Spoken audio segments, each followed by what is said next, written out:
Ciao, I'm Enzo. I'm Celia. This is our channel where we show you how life is in Lucca. And in the Tuscan hills. I love cooking traditional food. And we love exploring our beautiful part of the world. So please subscribe and welcome to Piazza Talk Lucca. Ciao a tutti, we are in Lucca, back to our little kitchen. The weather's been wonderful until a couple of weeks ago. In February we were parading at the carnival and we had a great time in the sun. But now it's changed. March is mad in Italy, it's a mad month. So it is miserable, raining. Now it's dryish but very overcast. We are back to our winterish food. So we decided to make Zuppa di Farro e Fagioli. And we use local ingredients because the Tuscan soup is based on what you can find locally there. And also it is a meal on its own right.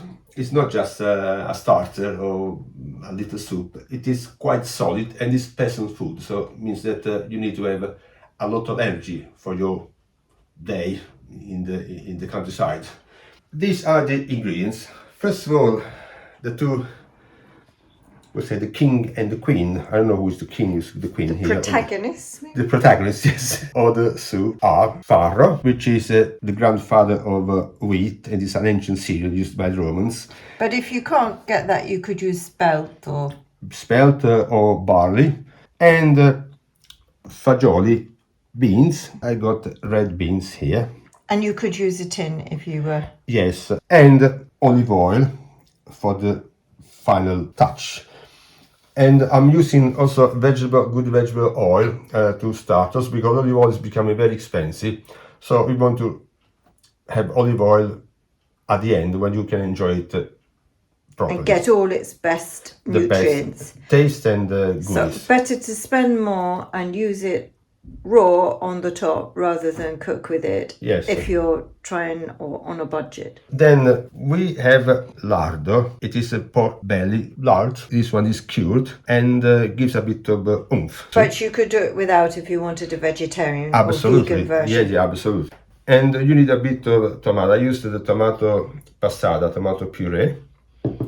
The vegetables that we need are a couple of onions, a couple of cloves of garlic, a couple of carrots, and 2 or 3 celery stalks. And to season we need salt and pepper. At the end, if you like it, you can have a slice of bread. And this is a loaf of bread I baked yesterday. Of course, half of it is already gone. You might say we had some young male friends here who eat a lot, so it's not that we've eaten half a loaf of bread. No, but they helped us. Yes, we did a big solemnity yesterday. And parsley. So this is what we need.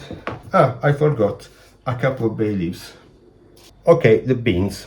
Last night, before going to bed, I put the beans in water to soak overnight. The beans, I'm going to drain the beans. Give them a rinse. And now, a bigger saucepan.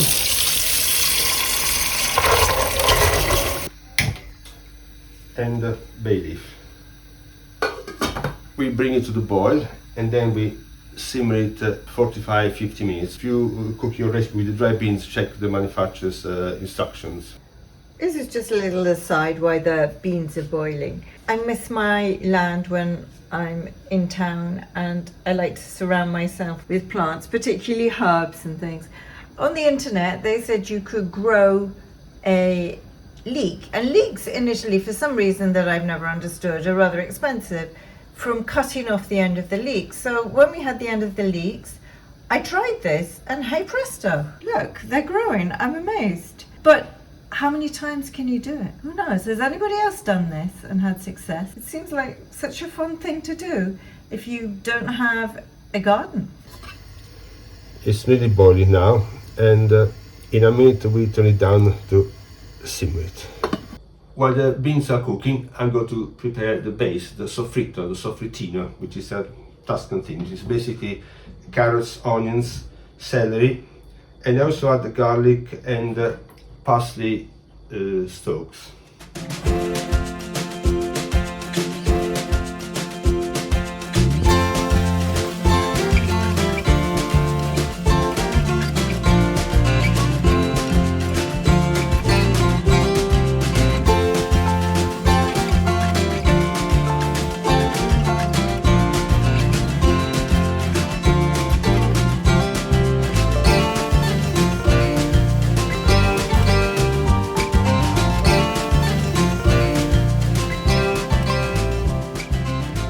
spritz base, we don't want to do it too fine. I just do basically like chop a bit more like this.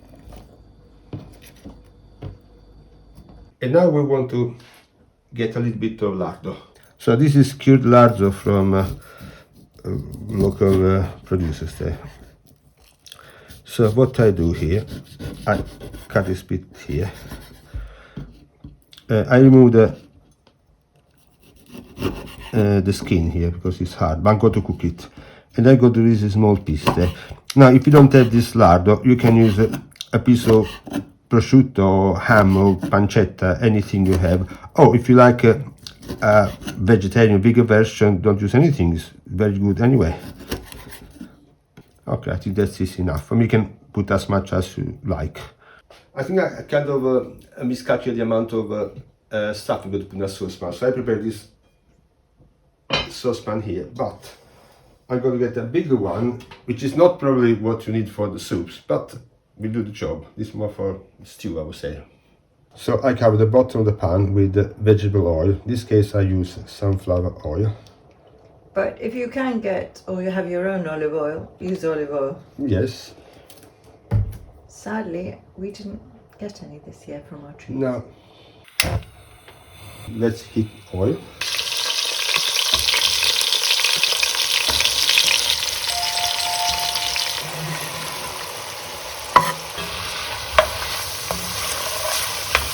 I got the higher heat now, and I'm going to stir it, otherwise it burns. Then I turn it down. I've been stirring the vegetable for 5 minutes, and now I'm going to add first of all the other bay leaf, Lardo, and I keep stirring it.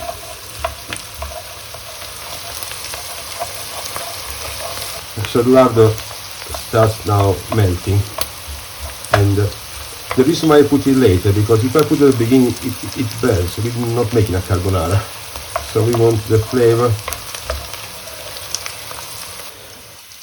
So now I turn down heat, and you can see after 10 minutes the vegetables are quite reduced in volume, and I'm going to add some of the water from the fagioli, from the beans, to the soffrittino. Now the beans we need another maybe 10-15 minutes, but in the meantime I want to cook the vegetables with this beautiful water, and I let it simmer, so with the minimum heat. So the beans are nearly cooked. The manufacturing instruction was a bit underestimated, so I add another 10 minutes. I'm going to add salt now. Just 1 spoon, because I'm going to adjust it at the end. Another 2 minutes here. And in the meantime, we are going to rinse the farro.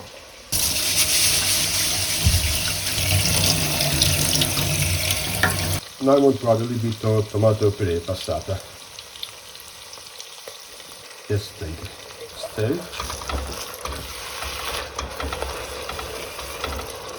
And now we add the fagioli, the beans.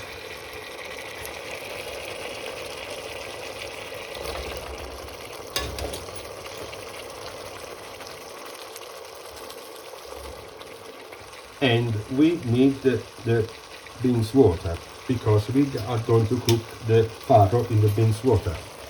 Now, you can also cook the farro separately, save a little bit of time, because you can do the farro while you're cooking the beans. But the beans water is so good that you want to use it if you can, if you have time.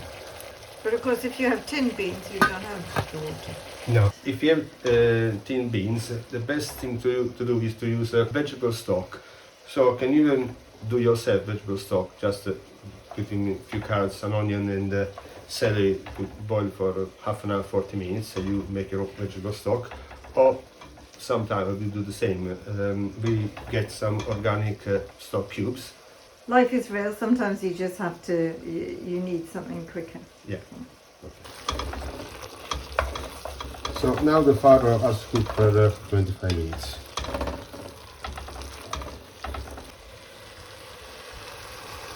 And I turn this off for the moment. Now the farro is nearly ready. Heat on under the soffrittino. So now we got to put the farro in the pot here. I'm using this strainer here.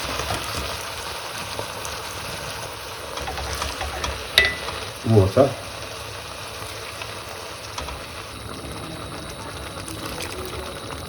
Until it down.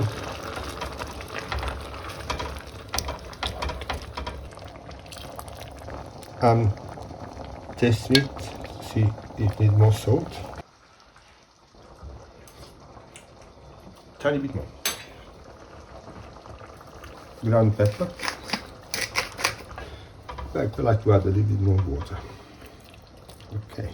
Another couple of minutes and it is ready. So I want to chop a little bit of parsley to put on the top of the soup there. Okay, it is ready. Now we can serve it straight away, or sometimes we can even put the lid on top and wait for 5 minutes, but we're hungry. We eat it straight away. Turn this off.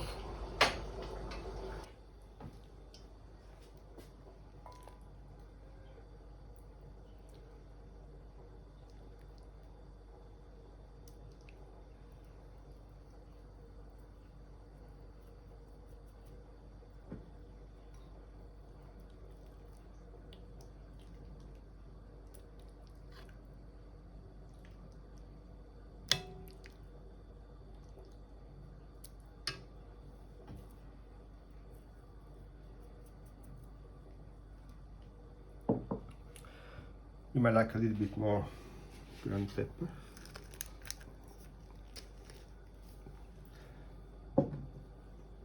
And the final touch is olive oil, extra virgin olive oil.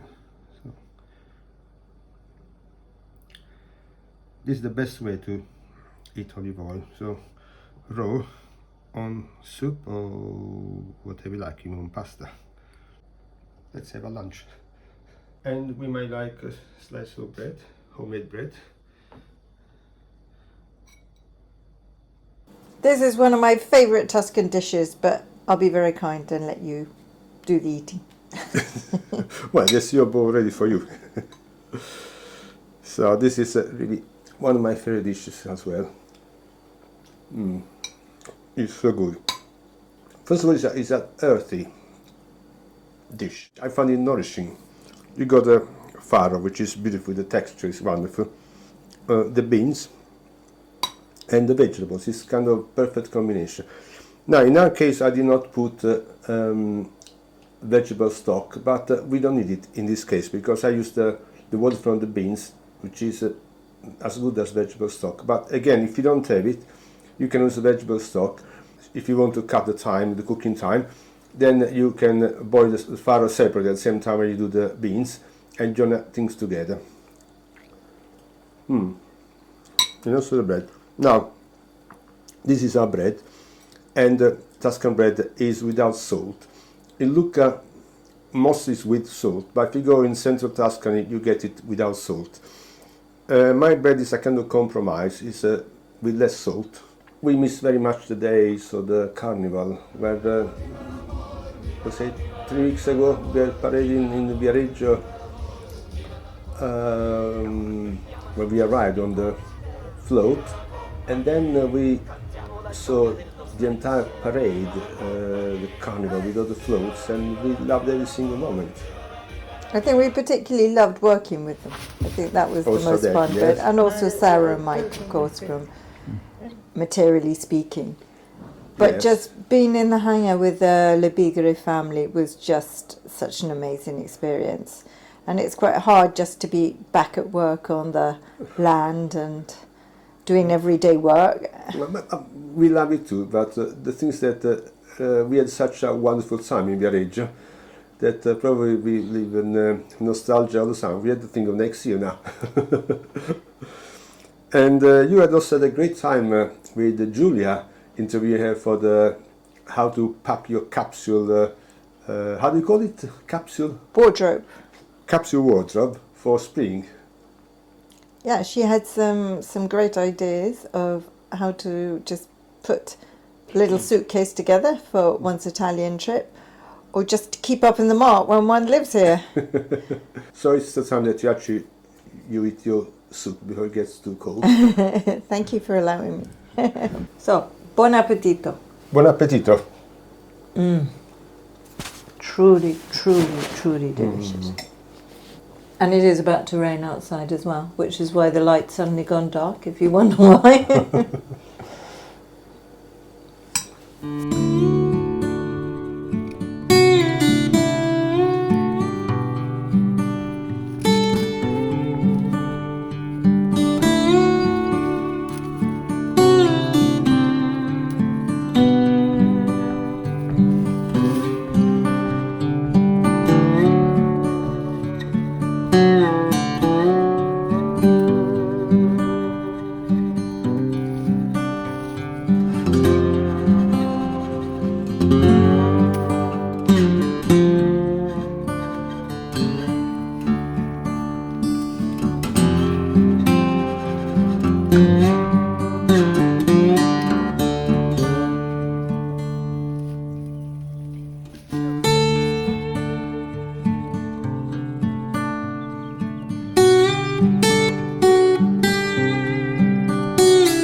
Thank you for watching.